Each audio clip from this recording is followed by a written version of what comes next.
സർക്കാർ Hema committee report പൂഴ്ത്തിവെച്ചു എന്ന ആരോപണത്തിന് അടിസ്ഥാനമില്ലെന്ന് എ.കെ. ബാലൻ പറഞ്ഞു. നിലവിലെ റിപ്പോർട്ട് പ്രകാരം കേസെടുക്കുന്നതിന് നിയമതടസ്സമുണ്ടെന്നും എ.കെ. ബാലൻ പറഞ്ഞു. നിയമ നടപടി വേണമെന്ന് കമ്മീഷൻ ശുപാർശ ചെയ്തിട്ടില്ലെന്നും എന്നാൽ നിയമ നടപടികൾ ആവശ്യമാണോ എന്ന് നിയമപരമായി പരിശോധിക്കുമെന്നും നിയമമന്ത്രി പി രാജീവ് വ്യക്തമാക്കി. മുതിർന്ന വനിതാ IPS ഉദ്യോഗസ്ഥയെ കൊണ്ട് അന്വേഷിപ്പിക്കണമെന്നും ഇതിൽ കേസെടുക്കാൻ ഒരു പരാതിയുടെയും ആവശ്യമില്ലെന്നും പ്രതിപക്ഷ നേതാവ് VD സതീശൻ പറഞ്ഞു.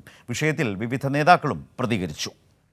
ഈ റിപ്പോർട്ടിൻ്റെ അടിസ്ഥാനത്തിൽ സുവോ മോട്ടോ ഒരു ആക്ഷൻ വ്യക്തിപരമായ പരാമർശം ഇല്ലാത്തതിൻ്റെ ഭാഗമായി, മൊഴികൾ ഗവൺമെൻറ്റിൻ്റെ മുമ്പിൽ ഇല്ലാത്തതിൻ്റെ ഭാഗമായി, കേവലം ഒരു റിപ്പോർട്ടിൻ്റെ ജനറൽ റിപ്പോർട്ടിൻ്റെ അടിസ്ഥാനത്തിൽ നിയമപരമായി ഇന്ന വ്യക്തിക്ക് അല്ലെങ്കിൽ ഇന്ന സ്ഥാപനത്തിനെതിരായി നടപടികൾ എടുക്കാൻ സ്വാഭാവികമായി നിയമപരമായിട്ടുള്ള തടസ്സങ്ങളുണ്ട്.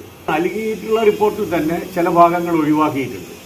അങ്ങനെ അത് ഒഴിവാക്കാൻ നിർബന്ധിക്കപ്പെടുന്നത് കമ്മീഷൻ്റെ തന്നെ ജസ്റ്റിസ് ഹേമ കമ്മിറ്റിയുടെ റിപ്പോർട്ടിൻ്റെ ഭാഗമായിട്ടാണ്. കാരണം ഇത് പുറത്ത് വിടില്ല എന്ന ഉറപ്പ് കൊടുത്തതിൻ്റെ ഭാഗമായിട്ടാണ്. നയം രൂപീകരിക്കാൻ സർക്കാർ ആലോചിച്ചിരുന്നു. അതിനുവേണ്ടി ഷാജി എൻ കരുണിൻ്റെ നേതൃത്വത്തിൽ ഒരു കമ്മിറ്റിയെ നിയോഗിച്ചു. ആ കമ്മിറ്റി ആശയവിനിമയം നടത്തിക്കൊണ്ടിരിക്കുകയാണ്.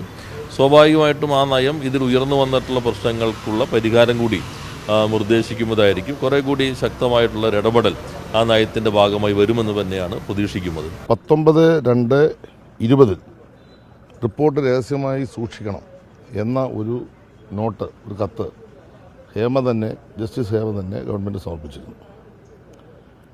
ആ സമർപ്പിച്ച ഘട്ടത്തിൽ ഇത് സ്റ്റേറ്റ് പബ്ലിക് ഇൻഫർമേഷൻ ഓഫീസറാണ് കൈകാര്യം ചെയ്യുന്നത്. കാരണം സ്വാഭാവികമായിട്ടും ഈ റിപ്പോർട്ട് സുതാര്യമായി പുറത്തുവിടാൻ കഴിയുന്ന റിപ്പോർട്ടല്ല, രഹസ്യമായി സൂക്ഷിക്കണം എന്ന് പറഞ്ഞതിന് ശേഷം അത് ഔദ്യോഗിക തലത്തിൽ അത് കസ്റ്റോഡിയനായി സ്റ്റേറ്റ് ഇൻഫർമേഷൻ ഓഫീസറുടെ കൈവശം പോയി.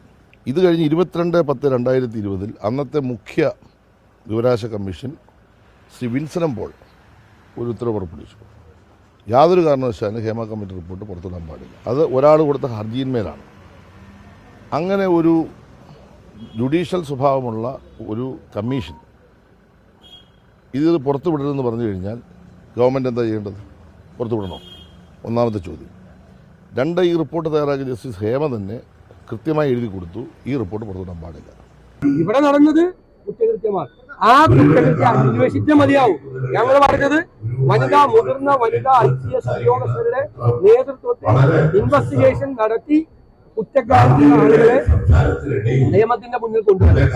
അക്കാര്യത്തിൽ സാംസ്കാരിക മന്ത്രി കൃത്യമായ മറുപടി പറഞ്ഞിട്ടുണ്ട്. അദ്ദേഹം അതിന് നടപടിയെടുക്കുമെന്ന് എനിക്ക് നല്ല ഉറപ്പുണ്ട്.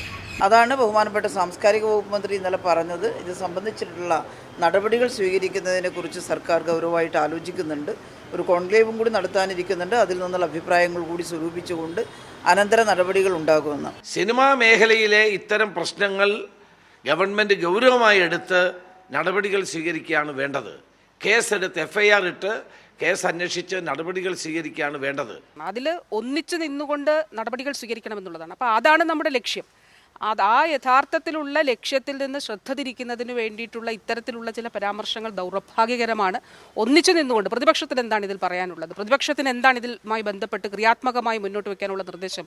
സർക്കാർ അത് കേട്ടുകൊണ്ട് നമുക്ക് ഒന്നിച്ച് ഇക്കാര്യങ്ങൾ അതിൽ ഇടപെട്ടുകൊണ്ട് ഇതിലൊരു മാറ്റം ഉണ്ടാകണം. സ്ത്രീപക്ഷത്ത് ചേർന്നുകൊണ്ട് സ്ത്രീകളോടൊപ്പം ചേർന്ന് സ്ത്രീകൾക്കെതിരായി നടക്കുന്ന എല്ലാ കേസുകളും കൃത്യമായി കൈകാര്യം ചെയ്യുന്ന ഒരു ശീലം കഴിഞ്ഞ 8 കൊല്ലത്തിലേറെയായി ഞാൻ കേരളത്തിൽ കാണുന്നുണ്ട്. പശ്ചിമ ബംഗാളോ UP പോലെയല്ല കേരളം. പക്ഷേ ഒരു പരാതി കൊടുക്കാൻ ഒരാൾ പോകാതിരുന്നാൽ, പേരില്ലാതിരുന്നാൽ പിന്നെ വായുവിൽ നിന്നൊരു പേരെടുക്കാൻ പറ്റൂല. അത് കൊടുക്കണം എന്നാണ് ഞാൻ പറയുന്നത്. സിനിമാ രംഗത്തുള്ള പെൺകുട്ടികളോട് തൻ്റെ ഇടത്തോടുകൂടി അവരനുഭവിച്ച വേദന വളരെ രഹസ്യമായിട്ട് കൊണ്ട് കൊടുത്താൽ മതി. അതെല്ലാം പിന്നീട് അന്വേഷണം നടന്നോളും. അവർ കൊടുക്കണം, പരാതി കൊടുക്കണം.